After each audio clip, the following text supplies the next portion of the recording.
A prática do dízimo tornou-se um costume vitalício para muitos discípulos da verdade. Tanto que já pensam na pilha de seu dinheiro como se fosse apenas 90% do que realmente tem, pois automaticamente põem de lado os 10% que consideram pertencer a Deus, sem jamais sonhar em quebrar o costume. Eles fazem isso de forma inteligente, isto é, como um princípio, porque perceberam que é a coisa certa a fazer. O resultado desse procedimento é que essas pessoas ficam incansavelmente livres de todas as dificuldades monetárias. Embora possam ter outros problemas, nunca sofrem privações ou fracassos em sua prosperidade material.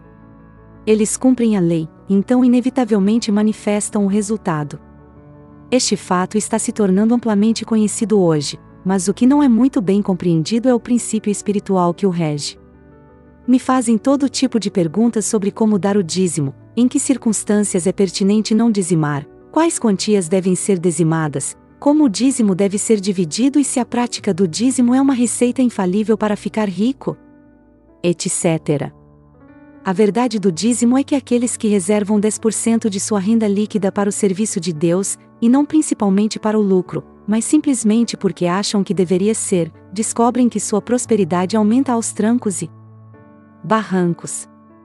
Até que todos temam da pobreza desaparece, já ao passo que aqueles que dão o dízimo porque em seus corações o consideram um bom investimento, esperando receber de volta muito mais do que dão, sempre ficam desapontados e, de seu próprio ponto de vista, estão desperdiçando seu dinheiro. Malaquias diz em seu versículo 10, capítulo 3, Traga-me todos os dízimos ao meu celeiro e haja comida em minha casa, diz o Senhor dos Exércitos, e você verá se eu não abrir as janelas do céu e derramar uma bênção tão grande sobre você que você não terá um lugar para recebê-la.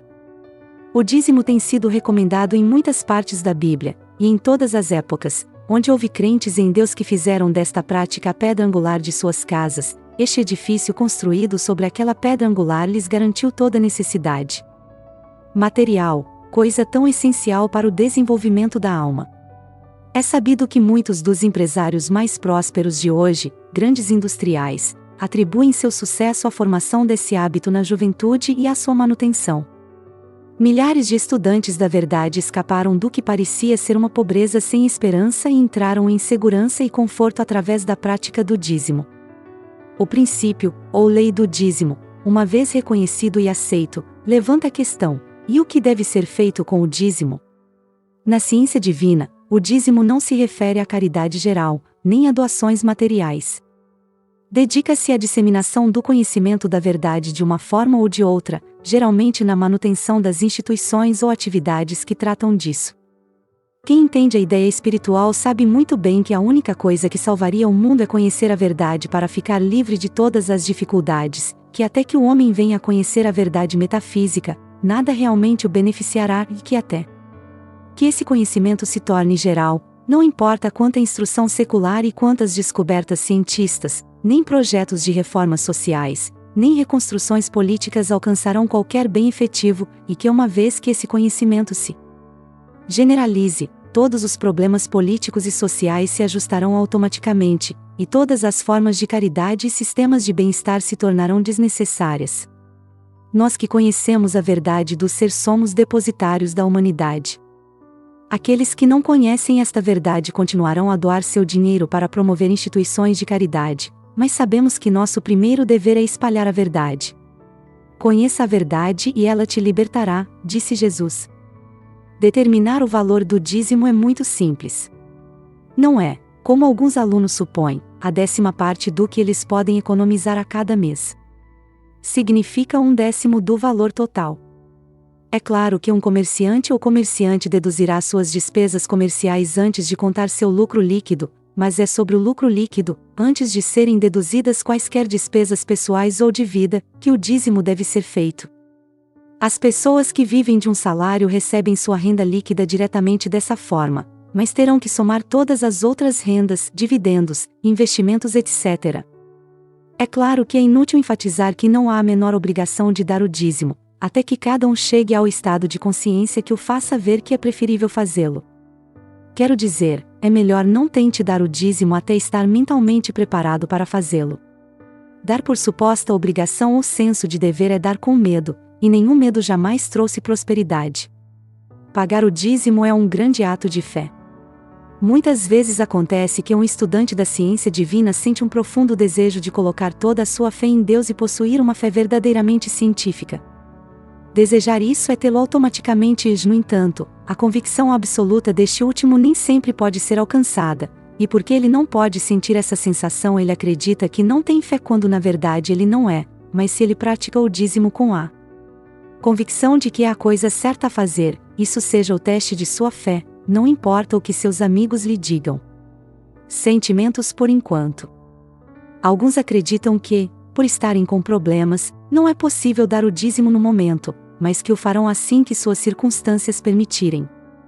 Isso está perdendo todo o sentido porque quanto maior a dificuldade atual, maior a necessidade de dar o dízimo, pois sabemos que a dificuldade atual se deve a uma atitude mental, provavelmente subconsciente, e é claro que as circunstâncias não podem mudar até que haja uma mudança na atitude mental. O dízimo, de fato espiritual, será a prova de que a atitude está mudando, e será seguida da demonstração desejada. O segredo de demonstrar prosperidade pelo dízimo é entender, perceber que a única fonte de nosso suprimento é Deus, e que o negócio ou o emprego, os investimentos ou os clientes não representam senão o canal pelo qual a providência que nos vende. Deus está se manifestando naquele momento. Pois bem, a prática do dízimo por motivos espirituais é a prova concreta de que essa ideia foi aceita, e a consequência inevitável de tal aceitação é a prosperidade visível. É fácil ver, então, a diferença entre a prática espiritualmente compreendida e a outra, material e inútil, de deixar de lado uma 10ª, muitas vezes com relutância, na esperança de fazer um bom investimento. Como expressão do que é considerado justiça espiritual, o dízimo é um sucesso inevitável. Como um investimento egoísta, com certeza vai falhar. A resposta para a pergunta de quantas vezes o dízimo deve ser pago também é muito simples. O momento correto para pagar o dízimo é quando você recebe sua mesada, ou pagamento semanal ou semestral, dependendo de como você recebe seu aluguel. Geralmente é melhor pagar pequenas quantias do que uma única grande, mas nenhuma regra geral pode ser dada. Dê e será dado a você, boa medida, recalcada, sacudida, transbordante, porque a medida que você usará para com os outros, a mesma reciprocamente será usada para você. Lucas 6 versículo 38. Muitos mestres da verdade atestaram os benefícios infalíveis do dízimo. Um deles, John Murray, escreveu: de acordo com a lei hebraica, o dízimo significa a 10ª, e se refere a uma forma de impostos pelos quais os hebreus tinham que dar, pela lei levítica, o 10º de sua produção, da terra ou dos animais, etc. para o serviço de Deus. É notável que enquanto este sistema prevaleceu, a nação hebraica prosperou, coletiva e individualmente, e onde quer que tenha sido aplicado honestamente, nunca falhou. Se o agricultor se recusasse a dar à terra uma certa quantidade de milho e batatas, que recebeu daquela terra, não teríamos colheitas. Por que, então, esperamos receber a abundância de Deus, se damos tão mesquinhamente à sua causa santa? Aqueles que dão o dízimo estão sempre certos de que têm Deus por parceiro. A conexão entre dízimo e prosperidade é, afinal, simplesmente uma expressão daquela lei que afirma que o que fazemos ao universo, o universo faz a nós. Gratidão por todos que chegaram até aqui. É sempre um prazer tê-los no nosso canal.